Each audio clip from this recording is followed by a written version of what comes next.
मैं सुभाष चंद्र गुप्ता, विभागाध्यक्ष, राजकीय रामचंद्र खेतान पॉलिटेक्निक कॉलेज, जयपुर। आज हम टाइप्स ऑफ ओनरशिप की अगले लेक्चर में देखेंगे। पिछले लेक्चर में हमने देखा है कि सोल प्रोप्राइटरशिप, पार्टनरशिप और जॉइंट स्टॉक कंपनी के बारे में हमने देखा। अब उसके आगे का हम आज अध्ययन करते हैं। तो चौथा प्रकार का संगठन होता है, वो है सहकारी संगठन या सहकारी समिति, कोऑपरेटिव सोसाइटी जिसको हम बोलते हैं। तो सहकारी समिति क्या है?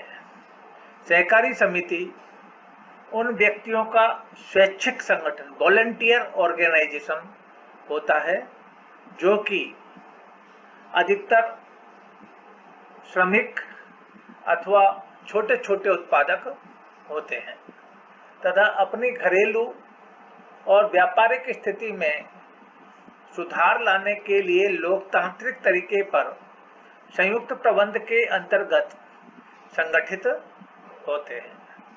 वे सभी मिलकर पूंजी इकट्ठी करते हैं। ये जो छोटे छोटे श्रमिक या उत्पादक होते हैं, ये ही मिलकर जो है पूंजी इकट्ठी करते हैं। यानी कि सरकारी संगठन का अपने सदस्यों की सेवा करने के अभिप्राय से बनाई जाती है। समाज में जो लोग अपने आप को कमजोर महसूस करते हैं, स्वयं की रक्षा के लिए इस तरह के संगठन बना सकते हैं और उनके सदस्य बनकर अपने आप को आधुनिक उत्पादन एवं वितरण के साधनों से जो होने वाला शोषण है उससे बचा जा सकता है। इसकी क्या क्या विशेषता है सहकारी संगठन की? इसमें हम देखें पहला कि ये एक स्वैच्छिक संगठन है। सदस्य जब तक चाहे सदस्यता में रह सकता है तथा जब चाहे अपना अंश हटाकर सदस्यता छोड़ सकता है। सदस्यता की कोई सीमा नहीं होती है। सामान्यतः अंश का मान 1 रुपये से लेकर 10 रुपये तक का होता है। अब इतने कम अंश का मान होने के कारण सदस्यों की संख्या बहुत अधिक हो सकती है, क्योंकि गरीब से गरीब आदमी भी इतनी कम राशि आसानी से जमा करा सकता है। इसका प्रबंधकीय मंडल जो मैनेजमेंट बोर्ड है वो लोकतांत्रिक समानता के आधार पर चुना जाता है। प्रत्येक सदस्य को एक वोट का अधिकार है, चाहे उसके पास कितने भी अंश हैं, लेकिन वो वोट का अधिकार उसको एक का ही है। मुख्य नीतियां तय करने के लिए सदस्यों की बैठक बुलाई जाती है और उनको क्रियान्वित करने के लिए उत्तरदायित्व प्रबंध समिति का होता है। समिति अपना रजिस्ट्रेशन भी करवा सकती है। इनका रजिस्ट्रेशन सहकारी संस्थाओं के रजिस्ट्रार के यहाँ होता है। पंजीकृत समिति का ये लाभ होता है कि सरकार की तरफ से जो सुविधाएं मिलती है, जैसे आयकर, स्टाम्प ड्यूटी से मुक्ति आदि। सहकारी समितियों के प्रकार, टाइप्स ऑफ कोऑपरेटिव सोसाइटी। इसमें पहला है उत्पादक सहकारी समिति, प्रोड्यूसर्स कोऑपरेटिव सोसाइटी। तो वस्तुओं के निर्माण के लिए व्यक्तियों के संगठन द्वारा बनाई जाने वाली समिति उत्पादक सहकारी समिति कहलाती है। यह उस स्थान पर उचित रहती है जहां पर न तो अधिक पूंजी की आवश्यकता होती है और न ही अधिक तकनीकी ज्ञान की आवश्यकता होती है। इसमें जो होने वाला लाभ है वो पूंजीपतियों के पास जाने से बच जाता है। दूसरा है उपभोक्ता सहकारी समिति, जिसको हम कंज्यूमर कोऑपरेटिव सोसाइटी भी बोलते हैं। यह समिति अधिक लोकप्रिय है। इसका उद्देश्य निर्माणकर्ता से सीधे माल खरीदकर सदस्यों तथा उपभोक्ताओं तक उचित मूल्य पर पहुंचाना होता है। इस प्रकार से इस समिति के माध्यम से जो बिचौलिए होते हैं उनका लाभ, उनका बीच में जो इन्वॉल्वमेंट होता है वो खत्म हो जाता है। इससे जो लाभ है वो सदस्यों को मिलता है। सहकारी समिति द्वारा उचित व कम मूल्य पर वस्तुएं उपलब्ध कराने के लिए शहरों में सुपरमार्केट्स, सहकारी बाजार खोले गए।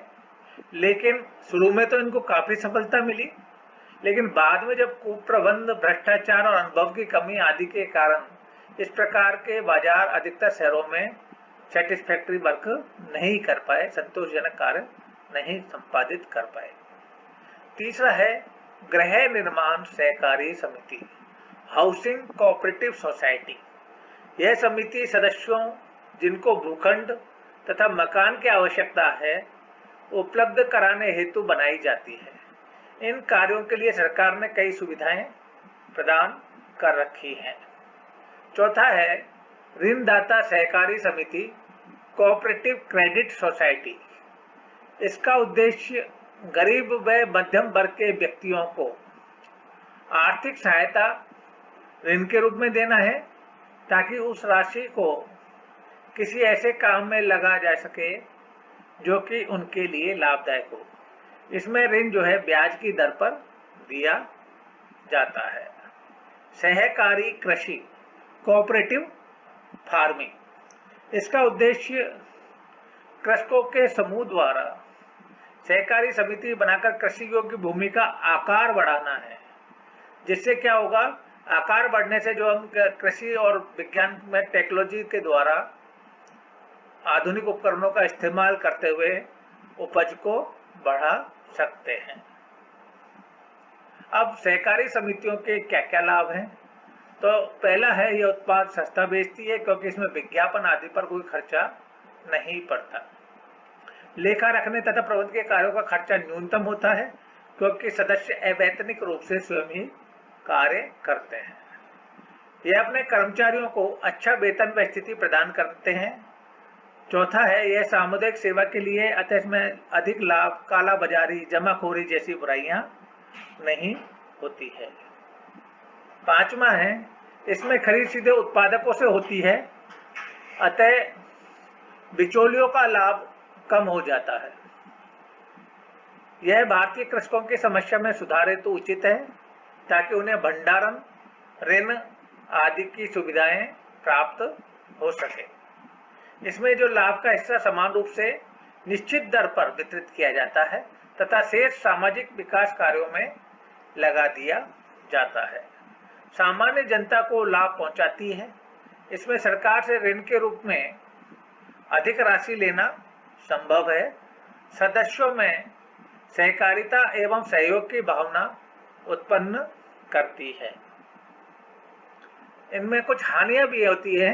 हानियों के बारे में हम देखें कि इसके सदस्य क्योंकि अधिकतर अल्प आय वर्ग वाले होते हैं, इसलिए जो पूंजी इकट्ठी होती है वो सीमित मात्रा में ही इकट्ठी हो पाती है। आर्थिक स्रोत सीमित रहने से उच्च योग्यता प्राप्त व्यक्तियों को नौकरी में रख पाना संभव नहीं है। इसमें कठोर व अच्छी देखरेख की आवश्यकता होती है। इसमें व्यापार यद्यपि सदस्यों के लिए किया जाता है, परंतु असदस्यों को मना कर पाना भी संभव नहीं है। प्रबंध अधिकतर असक्षम होता है। सदस्य सामान्यतः अनावश्यक लाभ उठाने की कोशिश करते हैं। अब हम देखते हैं सार्वजनिक उपक्रम, पब्लिक एंटरप्राइजेज।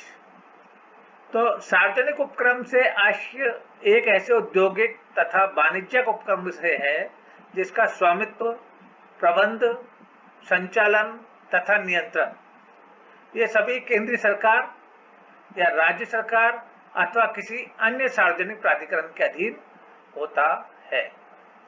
सार्वजनिक उपक्रमों के प्रारूप में हम देखें तो पहला है विभागीय उपक्रम। इस प्रकार के प्रारूप में संपूर्ण प्रबंध, नियंत्रण, वित्तीय प्रबंध आदि सभी सरकार के हाथों में होता है।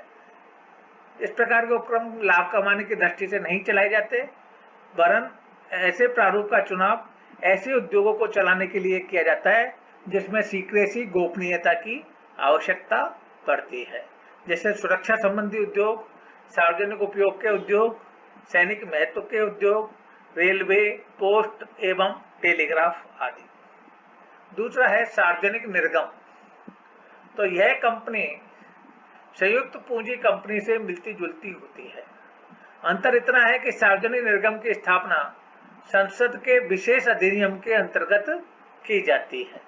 अधिनियम द्वारा इसमें प्रबंध तथा संचालन संबंधी विधियों की व्यवस्था भी होती है, जैसे Damodar valley Corporation, Audyogik Vitt Nigam, Indian Airlines Corporation, Food Corporation of India, Jeevan Bima निगम आदि।